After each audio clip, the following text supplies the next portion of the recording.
4. Joseph was born to Jacob and Rachel after many years of waiting.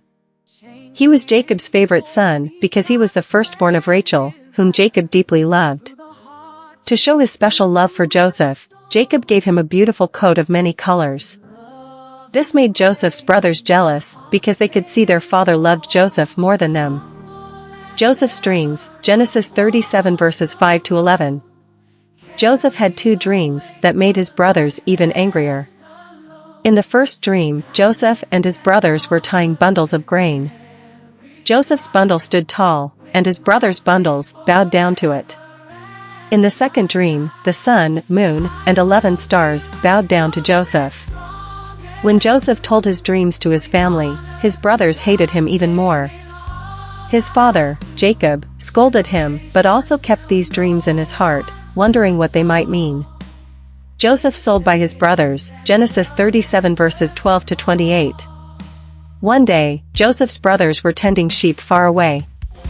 Jacob sent Joseph to check on them.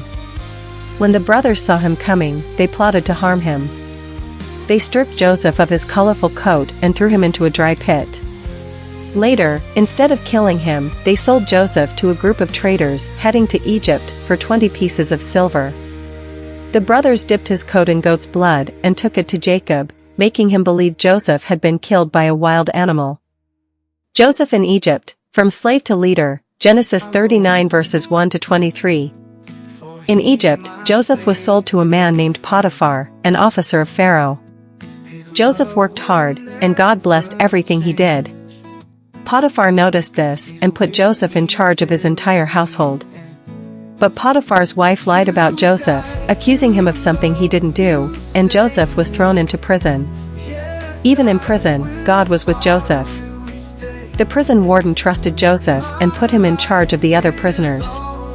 Joseph explains dreams in prison, Genesis 40. While in prison, Joseph met Pharaoh's cupbearer and baker. Both had strange dreams, and Joseph, with God's help, explained their meanings. The cupbearer's dream meant he would be restored to his job. The baker's dream meant he would be punished. Everything happened just as Joseph said, but the cupbearer forgot about Joseph for 2 years. Joseph explains Pharaoh's dreams, Genesis 41 verses 1 to 37. One day, Pharaoh had two puzzling dreams. In one, 7 fat cows were eaten by 7 skinny cows. In the other, 7 healthy heads of grain were swallowed by 7 thin, scorched heads of grain. No one could explain the dreams, but the cupbearer finally remembered Joseph. Joseph was brought before Pharaoh, and with God's guidance, he explained the dreams. Egypt would have 7 years of plenty, followed by 7 years of famine. Joseph advised Pharaoh to store food during the good years, to prepare for the famine. Joseph becomes a ruler, Genesis 41 verses 38 to 57. Pharaoh was so impressed with Joseph's wisdom that he made him the second in command over all of Egypt. Joseph stored up grain during the 7 good years, so there was plenty of food when the famine came. Joseph helps his family, Genesis 42 to 47.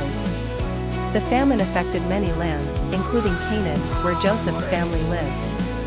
His brothers came to Egypt to buy food, not knowing the ruler was Joseph. Joseph recognized them, but didn't reveal himself right away. He tested their hearts by asking about their family and bringing Benjamin, their youngest brother, to Egypt. When Joseph saw that his brothers had changed and felt sorry for what they had done, he couldn't hold back his tears. He told them, "I am Joseph, your brother, whom you sold into slavery. But don't be afraid. What you meant for evil, God meant for good, to save many lives." Genesis 45 verses 4 to 8. Joseph invited his whole family, including Jacob, to live in Egypt. Pharaoh gave them the best land, and they were reunited as a family. Lesson: Joseph's story shows how God can take even the hardest moments in our lives and turn them into something good. It teaches us to trust God's plan.